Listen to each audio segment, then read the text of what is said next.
Bonjour à tous et bienvenue sur ce nouvel épisode Cryptomatique. Aujourd'hui, on analyse ce qu'est une DAO, comment elle fonctionne, quel est le dilemme principal agent, comment les DAO le résolvent et comment faire partie d'une DAO. Mais d'abord, j'aimerais vous inviter à vous abonner à la chaîne si vous débutez tout juste dans le monde de la crypto-monnaie. Nous avons aussi une autre chaîne du nom de CryptoRobin.fr pour les plus avancés. Abonnez-vous pour rester à jour. Qu'est-ce qu'une DAO? DAO vient de Decentralized Autonomous Organization ou organisation autonome décentralisée et c'est un système basé sur la blockchain qui permet aux personnes de se coordonner et de se gouverner tout en étant médiées par un ensemble de règles auto-exécutables déployées sur une blockchain publique à gouvernance décentralisée, c'est-à-dire indépendante du contrôle central. Décentralisée car l'intervention d'un contrôle central n'est pas nécessaire. Autonome pour l'amplification des contrats intelligents et des transactions encodées sur la blockchain. Comment fonctionne une DAO? La caractéristique la plus importante d'une DAO est probablement le contrat intelligent, car c'est celui-ci qui établit les règles de l'organisation et qui est en même temps responsable de la gestion de la trésorerie du groupe. Lorsque le contrat intelligent devient public sur Ethereum, ces règles ne peuvent plus être modifiées qu'à la suite d'un vote. À ce stade, il sera impossible pour quiconque de faire quoi que ce soit contre les règles ou la logique du code. Étant donné que la trésorerie est également définie par le contrat intelligent, l'argent ne peut pas être dépensé sans l'approbation du groupe. Cela se traduit par le fait que le DAO n'a pas besoin d'une autorité centrale car il s'en remet au groupe pour prendre une décision collective alors que les paiements sont automatiquement autorisés lorsqu'il y a des votes pour le faire. Tout cela est possible grâce au fait que les contrats intelligents ne peuvent pas être falsifiés une fois qu'ils sont actifs sur le réseau Ethereum. Les règles DAO vous empêchent d'apporter des modifications au code sans vous faire prendre car tout est public.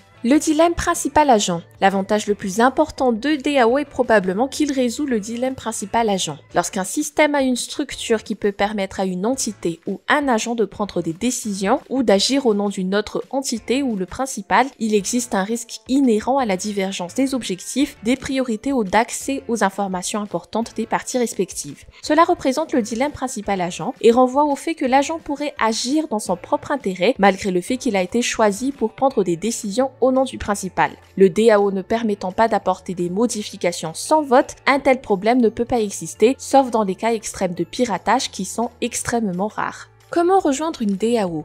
Il y a deux façons de faire partie d'une DAO et le vote et d'autres fonctions importantes du DAO en dépendent. Le premier moyen est la possession des jetons, un système qui ne nécessite généralement aucune autorisation. Ces jetons peuvent être échangés sur une bourse décentralisée ou ils peuvent être gagnés en fournissant des liquidités ou d'autres types de proof of work. Fondamentalement, posséder un token offre le droit de vote. Cette option est généralement utilisée pour gouverner de grands protocoles décentralisés ou même les tokens eux-mêmes, comme c'est le cas par exemple avec MakerDAO. Son token, MRK, est présent sur plusieurs échanges décentralisés, ce qui signifie que n'importe qui peut influencer l'avenir du protocole en acquérant le token. Le second moyen est d'être propriétaire d'actions. C'est un moyen assez ouvert mais peut nécessiter des autorisations. Un membre potentiel a la possibilité de soumettre une proposition pour rejoindre la DAO, généralement en offrant des jetons en guise de contribution. Les actions confèrent le droit de vote direct et la propriété. Ce système est plus courant dans les organisations moins structurées, comme les clubs d'investisseurs ou les associations caritatives. Il peut également régir les protocoles et les jetons.